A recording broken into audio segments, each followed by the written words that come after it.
everybody, to the World Championship Series. This is the Premier League, and we're getting closer and closer to finding out players that will represent their country at the season finals. But first, we have to sadly eliminate one of the players today from Group G, and it's going to be a Protoss player who has to skedaddle out of here. But which one is it going to be? Here's a quick look at the bracket. We have Snoot and Laser Zerg vs Zerg for the winners match, which is just around the corner. But now it is going to be the six-time Premier League player Jim going up against the newcomer Hitman, who hit the stage pretty hard today, Pig.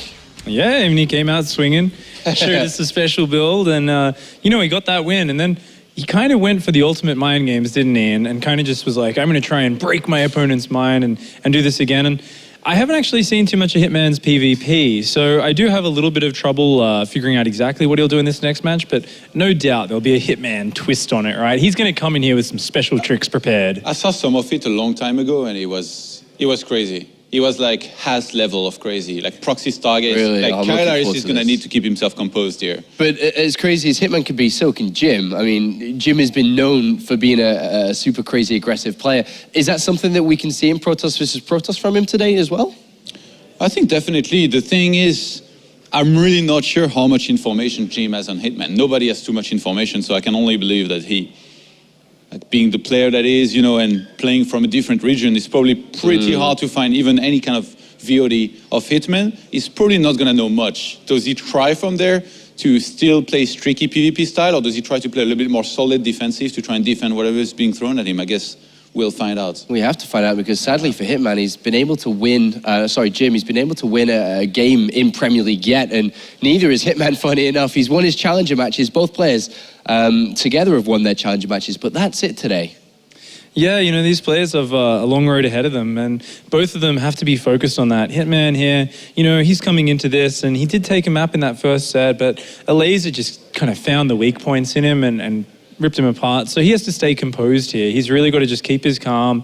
Remember, this is just a great opportunity for him to kind of have some fun and show what he's got. So I think his mental composure, first time playing at WCS, plays a big part. What are we expecting? Fireworks, crazy builds, proxy Stargaze, DTs, the entire book of Protoss builds is going to come out in this one, right? I mean, I think there's a pretty good chance here we're going to see something like that, and I feel like the level of aggressiveness is probably even going to be turned up a notch by Hitman than Jim, I would say. Yeah? From what we saw in their first series, he was, I guess, a little bit more so from Hitman. Getting me all jiggly and wiggly ready for this series here, Todd, talking about how aggressive it's going to be. Let's take a look at the maps then. So the three maps, the aggressive maps, hopefully, that we can get out of them. Come on, please, got to have some foreplay maps in here. Terraform, Iron Fortress, and Cactus Valley. And already, that's making me even more excited looking at the latter two maps. Well, Iron Fortress and Cactus Valley, big four-player maps. I guarantee we're going to see some proxied Stargate Oracles, some proxy DTs, at least one of those in these maps. Like, I've seen Jim play Proxy Oracle versus Proxy Oracle on Cactus before. Like, there's going to be craziness. But Hitman chose Terraform as the first one. I mean, can we even read much into that? The maps that were left, he's like, we'll play this one first. Is that just kind of saving things for later, or what has he chosen this map for? He probably has like a pretty good build or a pretty good idea of a build he wants to go into on a map like this, where it's, I think, one of the maps that you play more on in terms of ladder, because you are going to have a few vetoes in there. Usually if you're Protoss, it's not always the easiest time on some of those maps, and personally Terraform is like one of my more played maps. It's probably the same thing for him, and he's probably narrowed down one single build order in his head already that he wants to go into. And that's going to be really important, I think, if he gets his first win and then goes to two maps where he's going to be absolutely berserk, or at least we're expecting him to be, that's a good position, but more so an important one for Jim not to let loose in this first game. Yeah, I mean, he's got to keep it under control. And we were previously talking about, going back to the first map, Terraform, how, it's a great defensive late-game macro map. I don't think we're going to get to that point here. It's going to be wild craziness. And I think if you think about it, two-player map, Proxygate is always an option from either of these players. So I think, knowing Jim's style, you think maybe you should play it a bit more conservative, pull out one of your Phoenix styles, which he loves in PvP. That way you get the scouting information and so on. But at the same time, I don't know, sometimes Jim just goes in there and says, I'm going to try and knock you over before you knock me over. So he might just go out aggression flailing. So far, so good with all the predictions today. I'm going to have to pick your brains for this one. It's not as easy as others, perhaps. Which way are we going? I think Jim definitely wins 2-1. For the sake of disagreeing with Pig, I'm gonna say no. Actually, I think there's. He's like, I could do that, but no. There is a good chance that Jim makes the mistake of treating Hitman as a regular player who's not gonna be super wild and cheesy. And I think that's what's going to cost him the series, Apollo. Oh, there we go. Thank you very much, gentlemen. It's time to head to the commentary team for this one. You may have missed my equal English friend has switched to a French one. I wonder where he's gone. Colaris. I think I found him for you. He's over here with me. It's Bling going to be casting some StarCraft here for me. And going into Jim versus Hitman. Did you expect them to come out as wildly in this past two series as they did? Kind of, I guess, from Jim especially, but from Hitman, like we said before, we didn't really know how he was going to play, and he did live up to that cheesy reputation, so I'm not too surprised to see these players here. I did feel like Snoot and Alazer were the better players in those matchups, but I guess we're getting into the game now, and we're going to have to wait and see how it plays out. All right, well, I've got to ask you before we get in, who are you predicting, Bling? We've got to get your prediction as well. I guess I'm going to go with Jim 2-1. All right, Jim 2-1, and already, oh my God. All right, let's get these introductions done as we are spawning up to the top left-hand corner, representing Invictus Gaming. It is Jim. Let's see what he's going to be doing. He's already sent probe over. No, expecting no less, really. And down to the bottom right-hand corner, we have our red Protoss. Of course, it is Hitman. And with these two players, like we said before, they're very, very aggressive. So it's kind of like fighting fire with fire. And as we can see, Jim not holding back at all. He's going for that proxy gate. Because the pylon is in that position, it looks like he's only going to be placing one gateway down. So it's going to be a bit of an aggression, but it's not going to be a fully committed 2-gate, for instance, and he will be able to transition out of it. Ah, well, okay, already you're right on the money there. The probe's going to head on back. And gateway will go down. Of course, Hitman's is going to be a little bit later. He's going to start scouting 4 proxies in his main base, but how far will he go? That is a location that people do often check, though, right? Yeah, there are a couple of locations, and that is definitely one of the more common ones. But as we can see from Hitman, only checking his natural. So he's going to miss this one. But at the same time, because he's missed it, that doesn't necessarily mean that the game's over or that he's going to take a huge amount of damage. Because as we can see, the gateway is kind of, it's a long way away from his main base. So it's going to take a while for the Zealots to get there. And he might be able to get up an adequate defense in time. All right, well, Hitman, at the moment, oblivious to what is currently going on. His gateway is about to finish, and then Jim behind this with his gas already coming in. So what's the plan here for Jim? With the one gateway alone, just have a Zealot Stalker eventually come out after another Zealot? How do you orchestrate this kind of proxy? Well, there's a few ways that you can do this build. That's either get the 2 Zealots and then go and try and pick off a few probes here and there, or wait for the third one, and it's got a bit more of a punch, and you wait for that Stalker to follow up, and then you're kind of banking on that doing a lot more damage than the just 2 Zealot build. So it seems like he's just going to go for the 2 Zealot build, which is a bit more safe in my opinion, and you kind of get a bit more guaranteed damage as it hits earlier, and it's just a little bit easier to transition out of. Oh, well, here in the severity of this, Chrono boosting out his own Zealot, and actually that gets surrounded instantly, gets himself 1 probe. The Zealot's going to skirt on out of there. Second Zealot enters the fray, but already second Zealot as well as Mothership Core being Chrono boosted into. And how much does the Mothership Core really kind of change the tide of this if that's able to get out properly? The Mothership Core is actually quite a crucial unit in this kind of defense, because if he does send it straight across the map, then that means Jim's just got no aggression possibilities at all, because he needs to defend that, else he's just going to lose his entire mineral line. So the fact that he's got that Mothership Core out, it kind of gives him a few possibilities in how he wants to use it, I guess. But as we can see, he's going to send it across the map, and he's going to do what we was talking about. Actually, he's just keeping it there, so playing it a bit more safe. But Jim, on the other hand, I don't feel like he's done enough damage. He did lose, Hitman did, in fact. He lost a bit of mining time, but I don't feel like it was enough to really justify Jim's attack. So he's actually thrown down 3 gateways behind this is Jim as well. So looks like he's just going to continue on the pressure from here. He's even been scouted. If you're Hitman in this position and you know that this 4-gate is about to hit you, what do you do as Hitman here? Just make sure you keep that Mothership Core alive. If you've got that Mothership Core, you've got a Photon Overcharge. And if you've got a Photon Overcharge, you're going to buy so much time. And as you can see, he's going to defend this attack with only just losing 1 Zealot, but he's keeping that Mothership Core alive, which is good. He doesn't want to be too aggressive here and push out too much, because as you can see, taking a few shots on that Mothership Core, so he needs to kind of pull back and just play it a little bit more safe, in my opinion.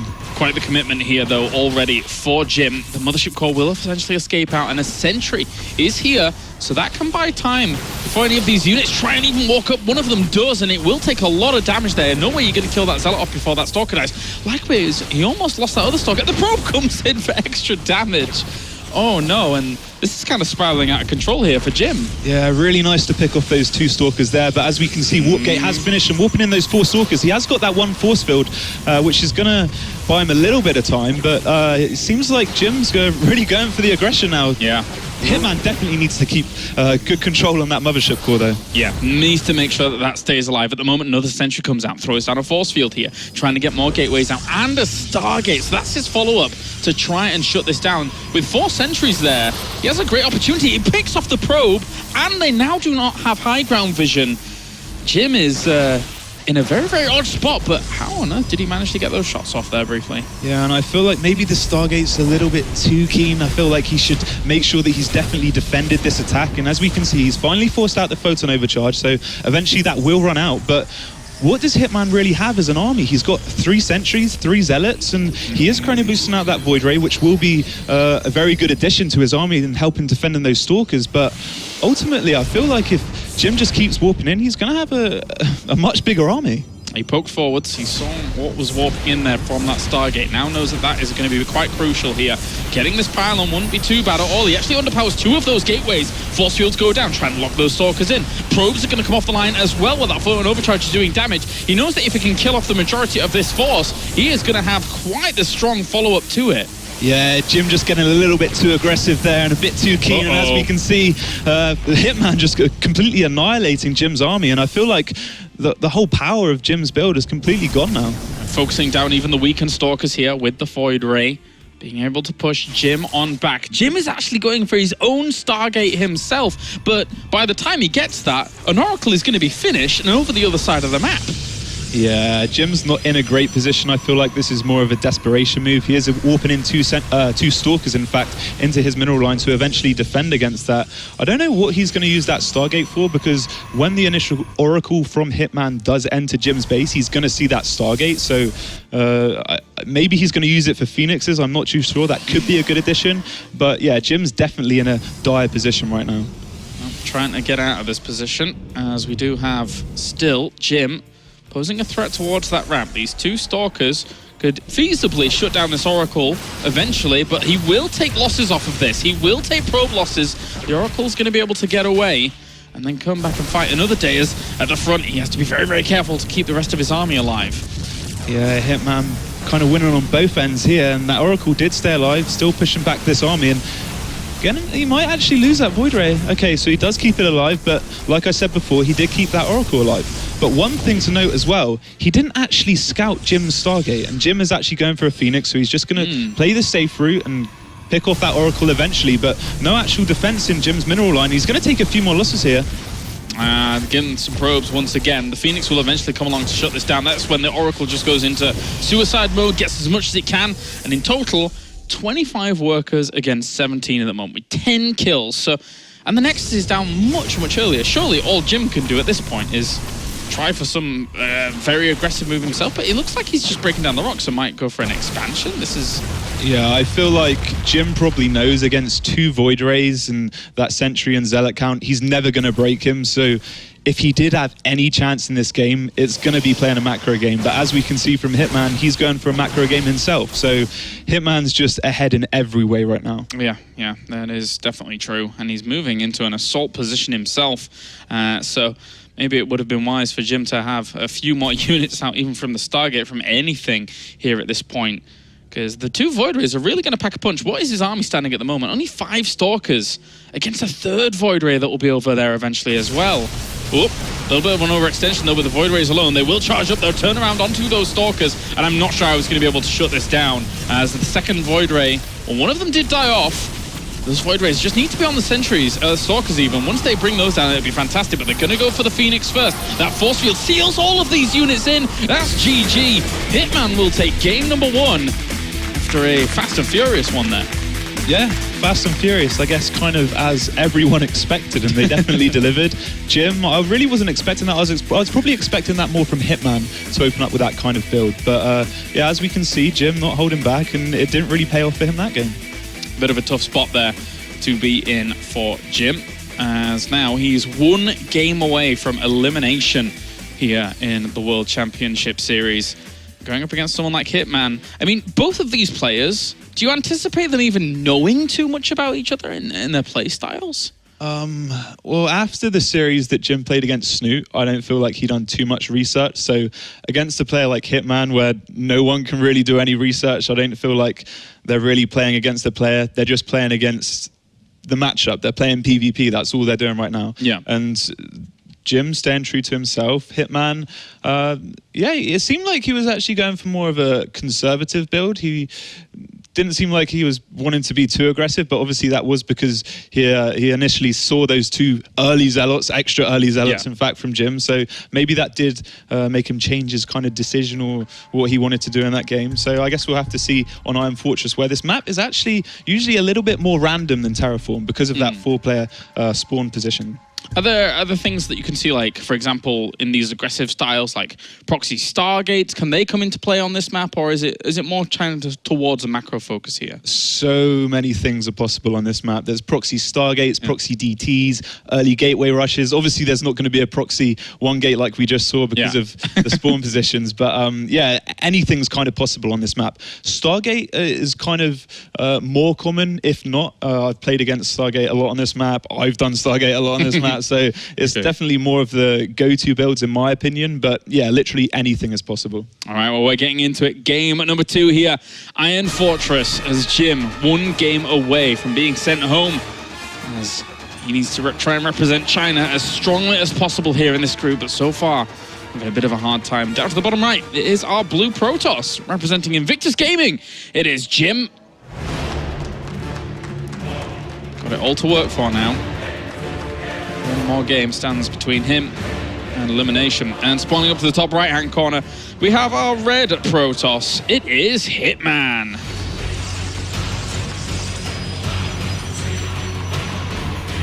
So as we can see, vertical spawn positions. So I guess if 1 player was to open up Stargate, or both players were to open up Stargate, it would actually kind of give the edge to Hitman, because he can kind of go over to the natural a little bit sooner, and if they do go for that natural expansion kind of builds or whatever, he will be in that advantage to hit that a little bit sooner than Jim on the other hand. But it kind of just depends how they want to play it out, because 1 base play is very common on this map. It's really hard to abuse this big frontal area. You can't really force put it off too easy. So I feel like they're definitely going to play aggressive on this map for sure. All right, well, let's see if Jim can continue to ramp it up with the amount of aggression that he put on there in that previous game. One would suspect that he might try something similar. Of course, how behind, in inverted commas, did Jim's initial proxy gate, without doing too much damage, leave him there against someone like Hitman? Did it leave him severely behind, or was there certainly opportunity for him before gate to do something? He was a little bit behind. It wasn't game ending. Like he didn't do enough damage, but he didn't put himself in too much of a deficit. I think the main thing is because he chose to follow it up with a 4-gate. 4-gate's a pretty all-in build. It's been around since the start of StarCraft. It's been around forever. So everyone knows that build is an extremely all-in build, and the fact that he chose to do that after a failed aggression, yeah, he really wasn't in a good spot. Does it speak volumes as well about Jim's playstyle as a whole? He's just, I mean, it wasn't quite as aggressive as Hitman's All Zealots 2 Immortals against Zerg, but still, you know, maybe it speaks volumes about how he looks at this matchup at the moment, something like that. Maybe it's just the way he looks at StarCraft. Maybe. He lives up to his name. He lives up to his reputation. He's kind of known as an aggressive, cheesy player, and he's living up to that. It doesn't seem like he cares too much what people think. And in China, the majority of players are Zerg and Protoss players. In this group, it's definitely Zerg and Protoss. And now he's going up against the Protoss player. he plays Protoss players all the time, and he's winning these Chinese tournaments. So obviously, his style is working. So whether or not it works against foreigners and Hitman himself, it's yet to be told. But obviously, he is down one game. Well, right now, almost mirrored builds completely here for both of these, as we will see Hitman just finishing up his second gateway back at home as well. So, and there will be Stargate option here for Jim in the back of his mineral line. Certainly has an opportunity here to go for a Oracle if he wants it, and then try and wiggle his way around. It really depends on where Hitman's Stalkers and Mothership Core are positioned. Yeah, and as we can see from Jim, he's actually going to scout with his Mothership Core, and it's a little bit early to send it in, because if he does send it in now, he's not going to be able to recall, and those two Stalkers there that just got constructed from Hitman could pick it off, but they're actually going to be a bit out of position. They are coming back just in time, but Jim's going to get a perfect scout off, and he's all he's going to scout is 3 gates. He might be able to pick off a probe here. How much energy is that Mothership Core Axe? It doesn't look like it's at 100 just yet. No, it's at 95, okay. Nearly there, so he might be able to get the recall off in time. Yeah. Should be able to, considering now has 100 energy, and woof, that was much closer for comfort than I really expected it to be there for Jim. Yeah, and an Oracle coming out for Jim. I'm not sure how I feel about this, because he did only scout 3 gateways, and he saw the chrono boost going down on Hitman's cybernetics core, so he knows that he's going to have aggression coming in his way, and he doesn't have that photon overcharge from his Mothership Core because he was scouting with it. So a Void Ray, in my opinion, would be better. It would be safer. It would allow him to defend it a bit easier. But as we can see, Hitman already pushing into the main base of Jim here. This could be quite deadly at the moment. He actually cancels that building. I'm not quite sure what it was, as we're going to go into this now with a lot of Stalkers here at the moment. They already go into probes there. And he already has a Stalker advantage. Quite the clear Stalker advantage there. Probes get pulled offline. He gets the Mothership Core, and that's not going to be banking up energy at all.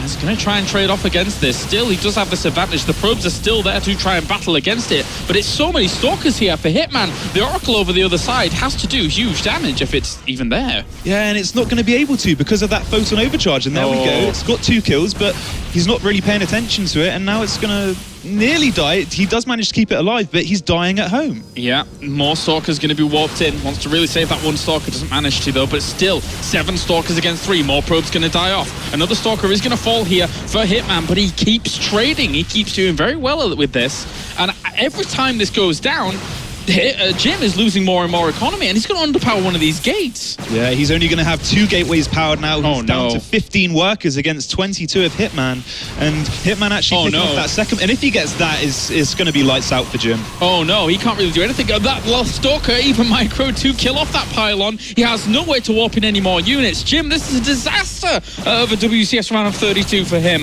as Hitman is going to be able to take the victory. GG. He takes it 2-0, and he moves on to the deciders match here in the group. Well played out by Hitman. Yeah, well played out by Hitman indeed. And Jim, I don't know what it was, but he did scout what was coming, but he didn't react to it. And it's a little bit confusing why. Maybe he's a little bit flustered. Maybe he felt too much pressure on himself. Maybe it was because he lost that first series, a little bit shaken up. I don't know. But it's sad to see. Tough group to come into, I think, for a few of these players, with the kind of volatility that some players throw out there. I mean, Jim being one of them included in the end, could have gone either way, and in the end, Hitman being able to take that victory. Fantastic stuff from him. That's the first victory that he's ever had in Premier League. It's got to mean something. That's probably his first tournament win ever, isn't it? I don't know. No one's really seen him. But yeah, no, definitely he's going to be very happy about that. He's came over here kind of unknown. No one knows too much about him. And now that he's able to defeat Jim, a player who's been around forever, a very kind of well-respected player at that. So the fact he was able to beat him 2-0, he's got to be feeling confident going into the deciders match. Yeah, and he'll be going up against either Elaser or Snoot, of course, in that deciders match, which will be our next series. But for now, let's head over to the analysis desk with the boys. Thank you very much, Kalaris. Joined here with Johan and also Hitman. Congratulations on your victory, your first victory in Premier League. And you've taken out Jim. Yeah, it's not a surprise to me, actually. I think I'm a better player than Jim. My game plan was just to go and... It's true, man. Say it as it is.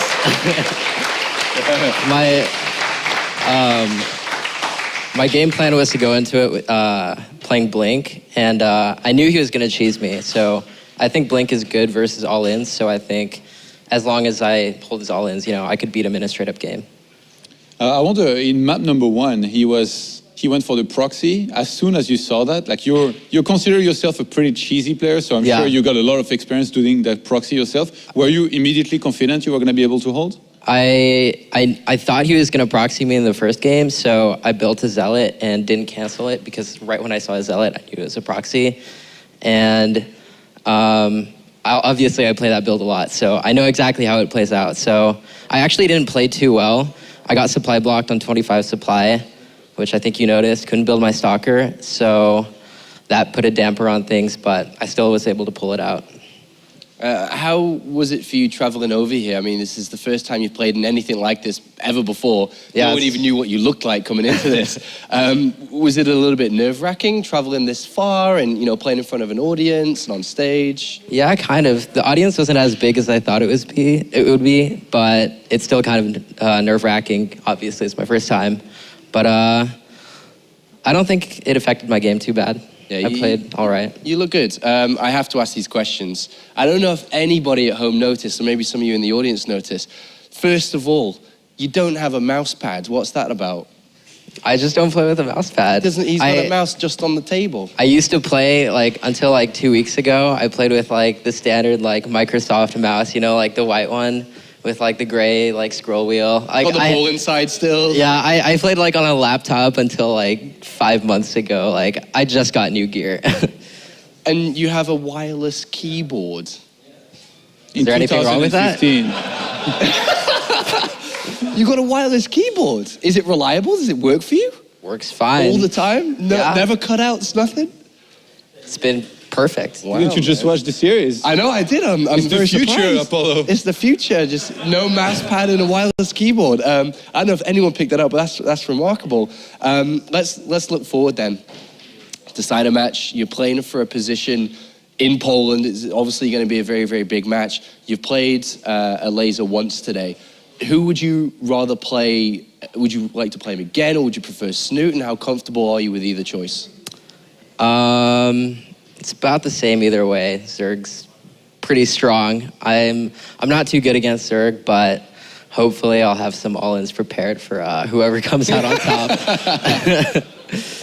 You said that you thought you were a better player than Jim. Those are like some very strong words, I think. I wonder actually, where do you rate yourself in the StarCraft scene, in the foreign scene, or even like going into this group? Did you think you were going to be the favorites? Early to mid game, I think I'm pretty solid. I play Blink a lot, so I'm pretty confident in my Blink play. But if they're able to survive and take no damage up until the late game, that's when I kind of start to fall apart. But I just don't let my games go that far. Are you the best American player? I wouldn't go so far as to say I'm the best player, but I definitely rank among the top 3, 5, I don't know. 3 or 5? Yeah. 3 or 5, which one? Choose. I'm going to put you on the spot. You can't 3. say 1, 3. Top 3, okay, there you go. Everyone, Hitman, ladies and gentlemen, he moves forward to play in the decider match, which is just around the corner. We're going to go to a quick break, and when we return, we are going to have the Zergs go head-to-head in Snoot versus a laser.